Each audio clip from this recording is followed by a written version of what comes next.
تعالیٰ علیہ وسلم کے دل اس بات سے جگمگ ہیں، چمک دھمک رہے ہیں، اور عاشقوں کے دل کیا بلکہ ان کے چہرے بھی چمک رہے ہیں کہ الحمدللہ اللہ رب العالمین کا خاص انعام و اکرام ہوا، اللہ کی خاص عطا کہ اللہ رب العالمین نے ایک مرتبہ پھر ہمیں ربیع الاول ربیع النور شریف کی بابرکت سعادتیں عطا فرمائیں، بابرکت سعادتیں اس کی ہمیں میسر آئیں، اور اللہ رب العالمین نے ایک مرتبہ پھر ہمیں جشن ولادت مصطفیٰ صلی اللہ تعالی علیہ وسلم منانے کا موقع عطا فرمایا۔ اور یقین جانیے یہ اس پاک پروردگار عالم کا خاص فضل و کرم ہے کہ ہم سنیوں پر، اہل سنت و جماعت پر کہ قسم خدا کی کہ ہم وہ عمل سر انجام دے رہے ہیں، اس عمل کا انعقاد کر رہے ہیں، اس عمل کو منعقد کر رہے ہیں، اس عمل کی نقل کر رہے ہیں کہ جس عمل کو نہ صرف ہمارے بزرگوں نے منایا، اس عمل کو نہ صرف اللہ تبارک و تعالیٰ کے اولیاء کرام نے اپنایا، اس عمل کو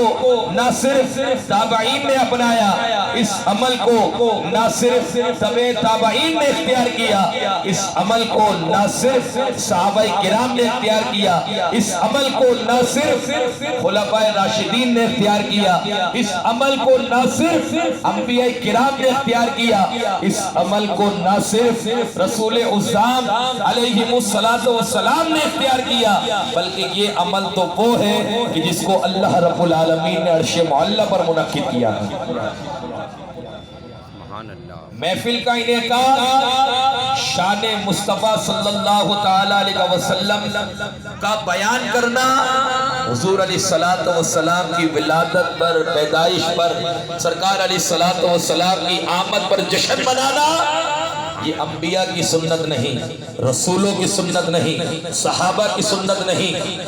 تابعین تبع تابعین کی سنت نہیں، ازواج مطہرات کی سنت نہیں، یہ اولیاء اللہ کی سنت نہیں، یہ کتب و ابدال کی سنت نہیں، بلکہ یہ تو سنت الہیہ ہے،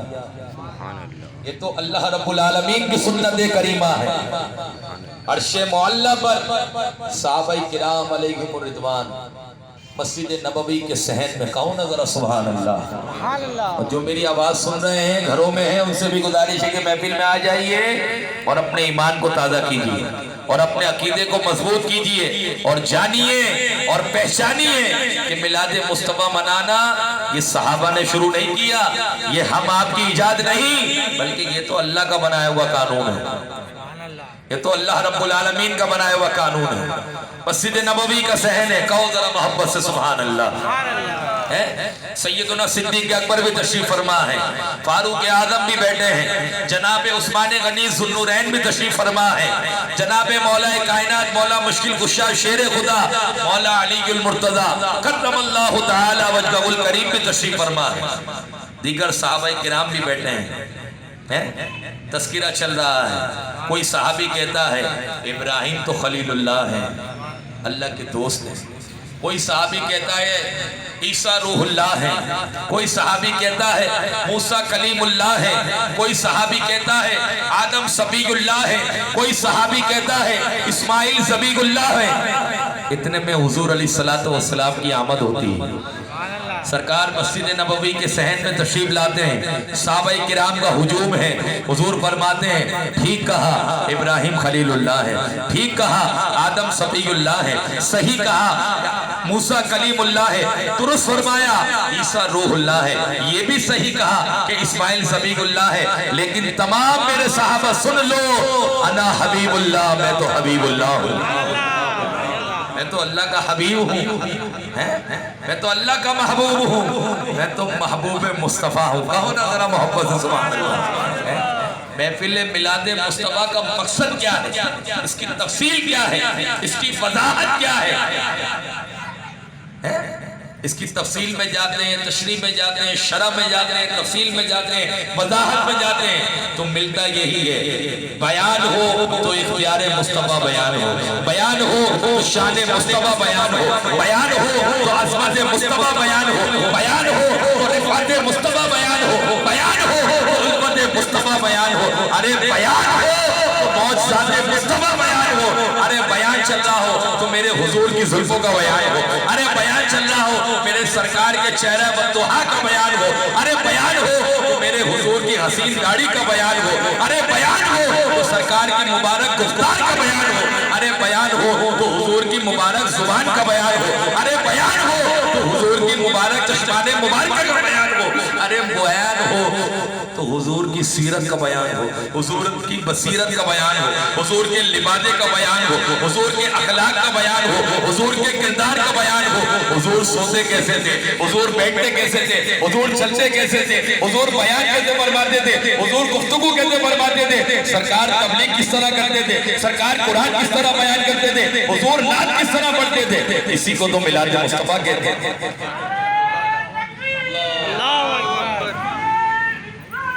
یا رسول اللہ یا علی تو میلاد مصطفیٰ کہتے ہی اسے کہ جہاں پر حضور کی شان بیان ہے، جہاں پر محبوب مصطفیٰ صلی اللہ علیہ وسلم کے کردار کا بیان ہو۔ حضرت حسان بن ثابت بھی بیٹھے ہیں اسی مجمع کے اندر، اسی ہجوم صحابہ میں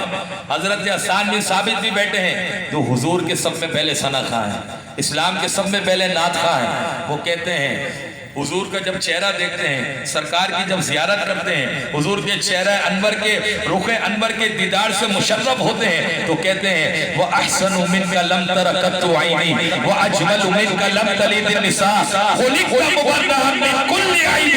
كَأَنَّكَ قَدْ خُلِقْتَ كَمَا تَشَاءُ۔ یا رسول اللہ صلی اللہ علیہ وسلم، آپ سے ہنسی تو میری آنکھ نے کبھی دیکھا ہی نہیں، آپ کا ہنسی تو کسی ماں نے جنا ہی نہیں۔ یا رسول اللہ صلی اللہ علیہ وسلم، ایسا لگتا ہے کہ جیسا آپ چاہتے تھے اللہ تبارک و تعالیٰ نے آپ کو ویسا ہی پیدا کر دیا۔ آپ کو تو اللہ رب العالمین نے ہر نقص سے ہر عیب سے پاک بنا کر پیدا کیا۔ یہی تو میلاد مصطفیٰ کا عنوان ہے، اسی کو تو میلاد کہتے ہیں۔ میلاد کہتے ہی اسے، میلاد کا معنی ہے پیدائش، برتھ۔ اس طرح ہم برتھ ڈے بناتے ہیں نا اپنے گھروں میں، اپنے بچوں کی سالگرہ مناتے ہیں، کوئی اپنی شادی کی، اب جو لوگ یہ فتویٰ لگاتے ہیں کہ بھائی میلاد منانا کہاں لکھا ہے،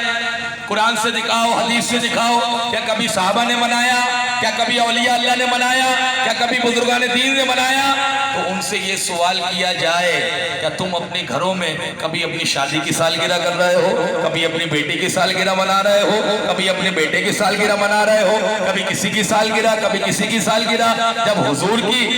ولادت کا وقت آتا ہے، جب حضور علیہ السلام کی آمد کے جشن کا وقت آتا ہے تو تمہارے پیٹ کے اندر درد شروع ہو جاتے ہیں کہ اس نے ایسا نہیں کیا، فلاں نے ایسا نہیں کیا، فلاں نے ایسا نہیں کیا۔ صحابہ کرام کی سیرت اٹھا کر پڑھو، لمحہ لمحہ ہر صحابی رسول نے حضور کا میلاد منایا ہے، ہر صحابی رسول نے۔ جب بھی حضور کو جو دیکھتا تو دیکھتا ہی رہتا ہے، سرکار کا دیدار کرتا تو کرتا ہی رہتا، حضور کی شان کو بیان کرتا تو کرتا ہی رہتا۔ ارے اسی کو تو حضور کا میلاد کہتے ہیں، اسی کو تو حضور کا میلاد کہتے ہیں۔ حضور کے میلاد کا مقصد یہ ہے کہ سرکار کی شان کو بیان کرنا، حضور علیہ السلام کے کردار کا بیان کرنا، سرکار کے اخلاق کا بیان کرنا۔ اور آقا علیہ السلام، ارے میرے بریلی کے تاجدار اعلیٰ حضرت امام اہل سنت مجدد دین و ملت پروانہ شمع رسالت ماہی مدعات پیکر جود و ثقافت الشاہ المفتی العالم القاری الحافظ الشاہ امام احمد رضا خان فاضل بریلوی رحمت اللہ تعالی علیہ فرماتے ہیں کہ وہ جو نہ تھے تو کچھ نہ تھا، ارے وہ جو نہ تھے تو کچھ نہ تھا، ارے وہ جو نہ ہو کچھ نہ ہو، ارے جان کے وہ جہان کی جان ہے تو یہ جہان۔ تو اعلیٰ حضرت نے دو مصروں کے اندر قرآن کو بھی بیان کر دیا اور حدیث کو بھی بیان کر دیا۔ بھائی اس بات پر تو سب کا عقیدہ ہے، یہ کائنات حضور کا صدقہ ہے، سب کا عقیدہ ہے۔